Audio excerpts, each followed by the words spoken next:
Hey you guys, what's up and welcome back to Toe Tags Metal Reviews, and today we're getting our final review of the brand new album from Shadow of Intent, Melancholy.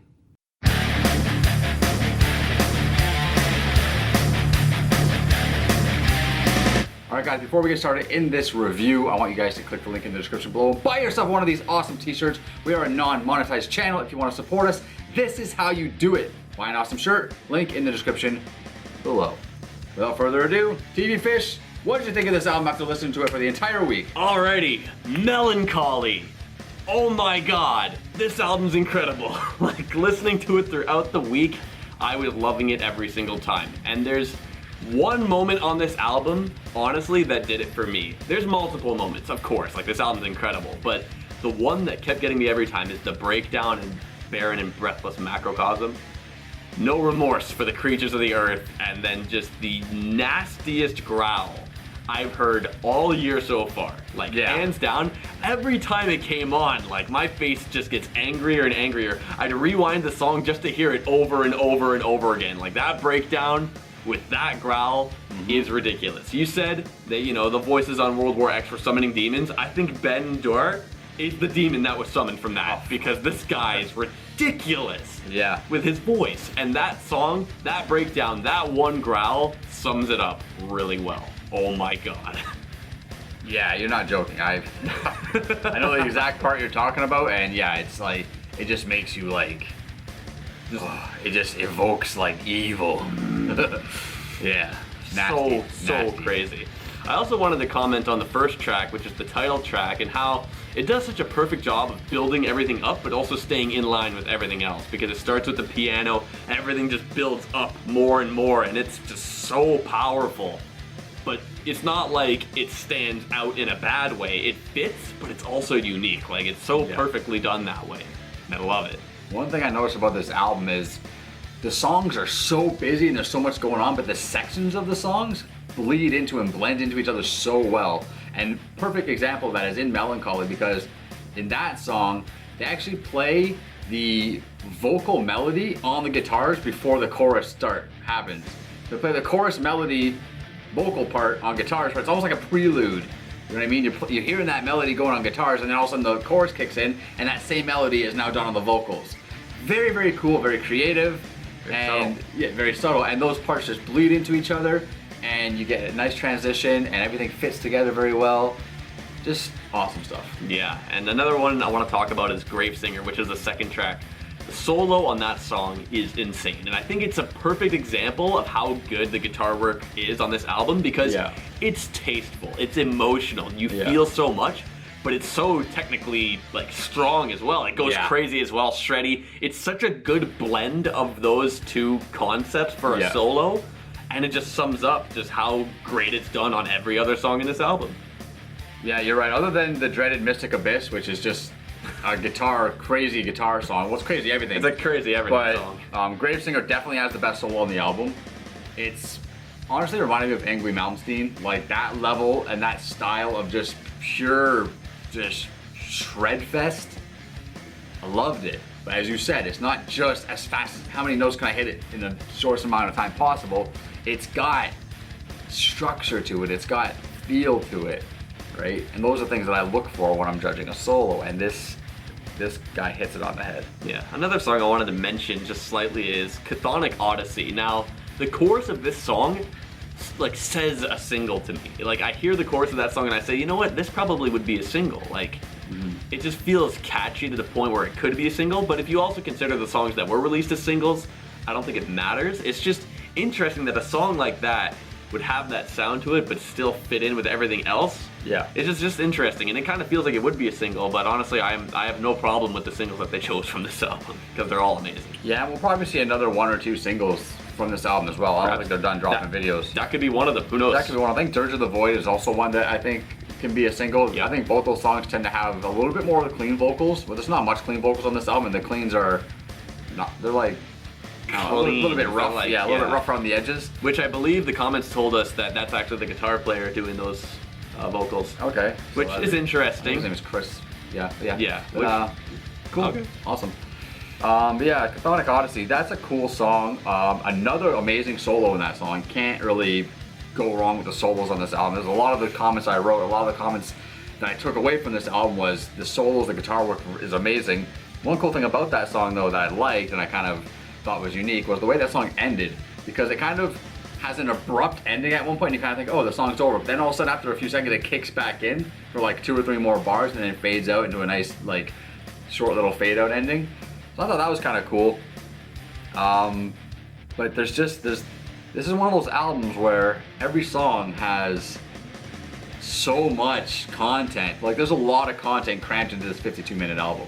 There's a lot of stuff. Like I found everything to be layered. Like everything's layered, whether it's the vocals are layered or guitars are layered or there's keyboards layered in there.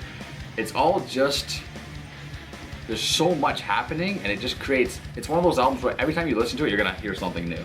Yeah, like absolutely. It has a really good density to it, but at the same time, you can listen to them casually and it feels fine. Like the structure of these songs are to the point where you can listen for context or content, you know? You can listen just as whatever, or you can listen specifically looking for things and it works both ways.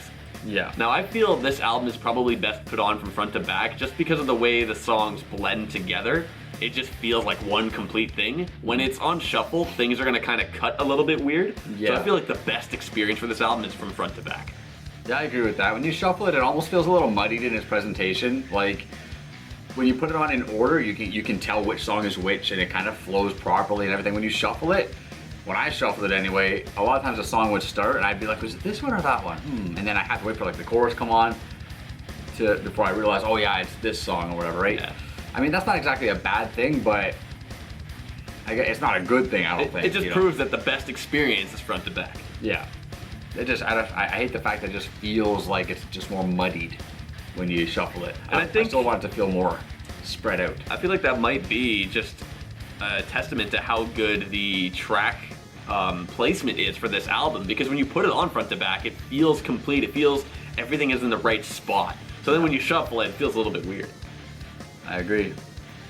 I don't know what else to say really. I got a few vibes from other bands listening to this. We talked about this in the first video. Obviously Demon Warrior comes to mind, Behemoth comes to mind, a bit of Cradle of Filth comes to mind. I got a little bit of Hatebreed in Barren and Breathless Macrocosm just because of the power chord riffs. Thought that was very Hatebreed-esque. I can see it. Gravesinger, the intro pulls influence from the Serpentine Offering, which is Demon Warrior. A lot of influences, and this is something that I always struggle with on this channel when I'm reviewing albums. Is it a good thing or a bad thing? Like, it's pulling influence from stuff that I love, right? Oh, it sounds like stuff I love. It sounds like stuff I love. Is that a credit to the band or is that a detriment to the score? You know what I mean? In this case, I feel like it's probably a credit. Not sure why exactly, but I don't feel like they ripped anything off. The vocals, those Shagrat vocals are hard to really get around, but I don't know, for some reason I feel like it's forgivable. Like, was it still kind of bugging you throughout the week that it sounded too much like Shagrat? Yes, and the reason is because I don't think it's just his natural voice. I'm pretty sure there's an effect on it. I think there's an effect on Shagrat's voice and he does it too. I could be wrong. If I'm wrong and you know I'm wrong, correct me. But I've always thought Shagrat uses a effect on his voice for those sound he has, like a digitized effect, and I think Ben is doing it on here too. The fact that, if that's true, if he is doing that, that to me is not a good thing. Because that means he's manipulating his voice to sound like somebody else. If he naturally sounds like somebody else, then all right, that's how you sound. Right? You can't do much about it.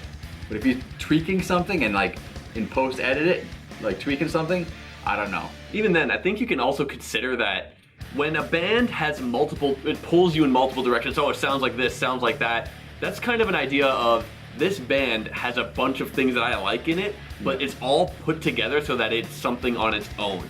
You hear Cradle of Filth, you hear Dimmoborgir, you heard a little bit of Hatebreed. Yep. So it's like, imagine taking those bands, mashing them together to create something new, and that's what this would be to you. So you could also consider that it's like, wow, this is everything I like, but put together to sound like something new and original. You want to know?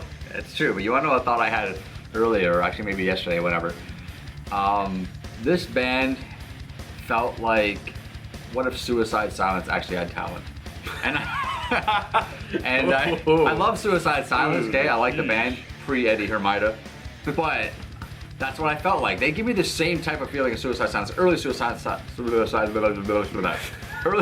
Silence gave me this feeling of just pure brutality and just vicious music, raw energy.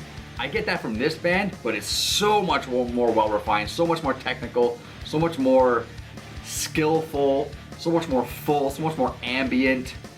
So it's like, I kind of get the same vibe from both bands, but one's on this level, one's on this level, in terms of technicality, right? So I don't know, kind of a rough way to put it, but yeah. I mean, that being said, you know, you still, like, it's still kind of proof to you that it is something you enjoy, but like in a different form. Yeah, in a different context, really. Like, it's all music that I like, but you know, there's just different levels, man, and these guys are on a different level. Yeah, absolutely. And with that being said, let's get to ratings. So, Vile, what do you rate Melancholy? Ben's vocals are some of the most impressive vocals that I've heard when it comes to the metal genre, really. They are just pinnacle vocals. The drummer, Anthony, he's fine-tuned, he's slick, he's tight, he's busy, he does these things where like he'll be doing a groove or like doing a little pattern or whatever, and he'll just throw a tom shot in there just to change it up a bit, and it just adds this little flair. But the highlight for me was Chris on the guitars. Totally amazing. Could not believe it. But this album, obviously, I think gets my toe tag because it's phenomenal from front to back. There's really nothing bad about it. It's just fucking solid, man. Excellent stuff. I mean, I feel the same way. This album is phenomenal. It definitely lived up to the hype that you guys gave us because it was the most hyped up album we've ever had for our channel. So it deserves my toe tag as well. The album is well deserving of 2 toe tags because, oh my god, this was such a ridiculous ride. Like throughout the entire week, just putting this album on, it's just phenomenal, definitely. Yeah, never got boring at all. Just constantly cranking it up. No matter what the song was, just crank it up. Honestly, thrash along. Awesome, totally, awesome. like one of the top albums of the year for sure. Like, yeah, it's definitely up there. Fantastic album. Anyways, guys, we know what a lot of you guys already think about this album because we've already sounded off in the comments of our first impressions. We want to know what you guys hear about it, what you guys think about it after listening to our review on this one. So comment below, let us know what you guys think. And maybe you guys haven't heard this album all week and you should check it out. I think you should check it out. It's definitely one you shouldn't miss on. But that's it for this video, guys. So be sure to like the video, comment if you guys are new, subscribe if you guys are new, comment below, all that fun stuff. And I can't talk today for some reason. I haven't even had anything to drink. Click the link in the description to buy a shirt. I'm Vile Self. I'm TV Fish. We'll see you guys on the next one.